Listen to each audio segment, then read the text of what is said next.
working with top MNC in Lucknow as a specialist, and I am working in project of South Africa, basically which belongs to Walmart only. And my experience is 5 years in IT team, and my first company is SCL only. So now my future plan is working with IT only. My father was there.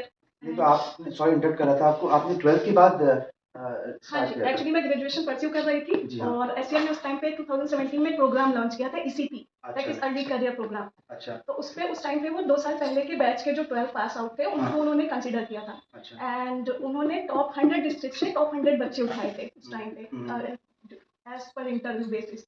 तो मैंने उसको join किया और उसके बाद मेरा जो training था वो आई थिंक पहले 6 मंथ का था, बट उसको कंप्लीट करते करते क्योंकि ईसीपी था, अर्ली करियर प्रोग्राम था, 10+2 के बच्चे थे, तो हमारा ट्रेनिंग जो परस्यू किया इन्होंने 15 मंथ्स का किया। क्यों? क्योंकि हमें बीटेक के इक्वल लाना था हमें, क्योंकि जो टॉप एमएनसीज हैं वो जनरली जो हायर करती हैं वो बीटेक हायर करती है, जो कि हमारे पास वो डिग्री नहीं थी उस टाइम पे। फिर उसके बाद जब मैंने एससीएल ज्वाइन कर लिया, घर में बात करूँ तो मम्मा का बहुत बड़ा सपोर्ट था उसमें, पापा का सपोर्ट था, पर पापा को ये नहीं था कि वो कंपनी क्योंकि नई नई आई हुई थी तो no one aware of it.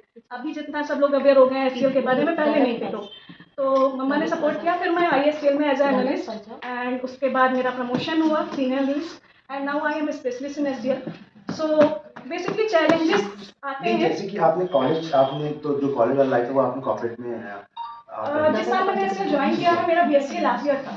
अच्छा। Basically most of the people drop out कर रहे थे ग्रेजुएशन, बट मैंने ड्रॉप आउट नहीं किया था क्योंकि मेरे 1 ही 2 एग्जाम बाकी रह गए थे, तो मैंने मैनेजेबल वे में ले जाके उसको कंप्लीट कर लिया। सो ग्रेजुएशन में मैंने बीएससी कर रखी है विद मैथ्स एंड कंप्यूटर, तो मेरा मैनेजेबल था, आई मीन उस टाइम पे बीएससी कंप्लीट करना।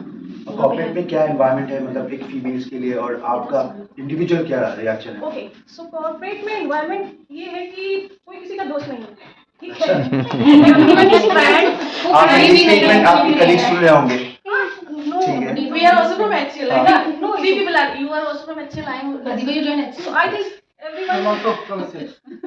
Everyone has experience ना कि कोई किसी का फ्रेंड नहीं है। कॉर्पोरेट सेक्टर में colleague is the basic word and I think challenges है सबसे ज़्यादा कंपटीशन का, क्योंकि आप अगर एक 18 लोगों की टीम में काम करते हो तो आपका परफॉर्मेंस मैटर करता है ना। और एज अ फ्रेशर आप किसी टीम में जाते हो तो अपनी परफॉर्मेंस दिखाना फिर बहुत बड़ा मैटर करता है। और हम लोग तो 10+2 से ज्वाइन थे, तो जब गए हैं किसी प्रोजेक्ट में तो हम बच्चों जैसा ट्रीट किए जाते थे कि स्कूल से आए हुए बच्चे हैं, तो इन्हें थोड़ा सा बीट करना, तो हमारे भी चैलेंजेस थे, ऑफकोर्स चैलेंजेस थे।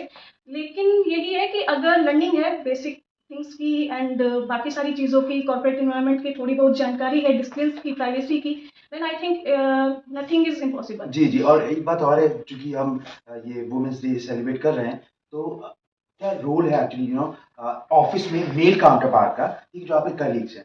मैं ऑफिस के साथ साथ आपकी पर्सनल लाइफ में आना चाहता हूँ, ठीक है, किस तरह का सपोर्ट है, किस तरह से वो आपको सपोर्ट करते हैं कि शुड डू इट।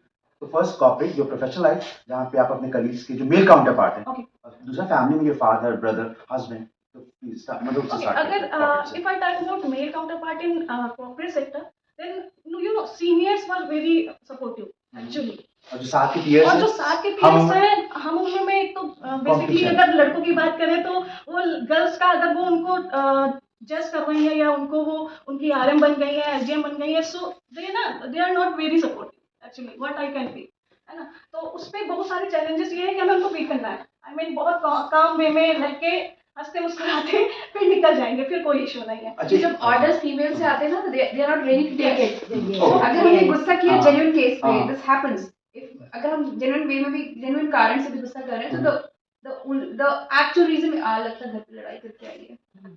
ठीक है, ये कॉर्पोरेट का है, जहाँ पे जूनियर्स होते हैं, सीनियर्स होते हैं। क्योंकि I can tell you that because I am a person जो कि बीच में being a personality development trainer, I sit with the person who is analyst and I sit with the person who is SDL or the top most. अब दोनों की conversation में rates way difference, vast difference, lots. तो जो नीचे वाला होता है वो अगर मेल है तो कई बार लाइटर वे में वो लगता है बहुत दिक्कत हो गई है, चलो कर देते हैं। लेकिन वही अगर ऑपोजिट जेंडर होता है ना, थोड़ा सा हार्श स्टेटमेंट्स आते हैं, तो कई बार खुद को कंट्रोल करना पड़ता है। ओके, लेट इट बी, बच्चे जाने दो। ठीक है, तो ये आपका एक्सपीरियंस था। और एक आखिरी सवाल है एक्चुअली, जैसे कि आपने अपने सारे बारे में बताया, पास्ट, प्रेजेंट, राइट, ठीक है, your progress, analyst, senior analyst, specialist, आगे क्या प्लान है, अभी क्या बाकी है? बाकी अगर मैं बोलूँ कुछ तो शब्दों में। हाँ जी, अभी मुझे जैसे मैंने ये स्किप किया है, मैं अभी 6 पीपल को लीड कर रही हूँ, जिसमें 4 बॉयज़ हैं, 2 गर्ल्स हैं। सो मुझे आईटी में ही काम करना है अभी के लिए। जैसे कि मैंने शादी भी की है, मेरी शादी जब होने वाली थी तो मुझे कई सारे रिश्ते देखे गए जहाँ पे जॉब नहीं करने का आ रहा था। ठीक है, मैंने वो डिनाई किया। उसके बाद शादी हुई, अभी इनसे यही सपोर्ट है और यही सपोर्ट आगे भी चाहिए कि मुझे जॉब कंटिन्यू करने को मिले। तो मुझे आईटी में ही अपने टॉप मोस्ट पोजीशन पे जाना है। ठीक है, आपको बहुत बहुत शुभकामनाएं।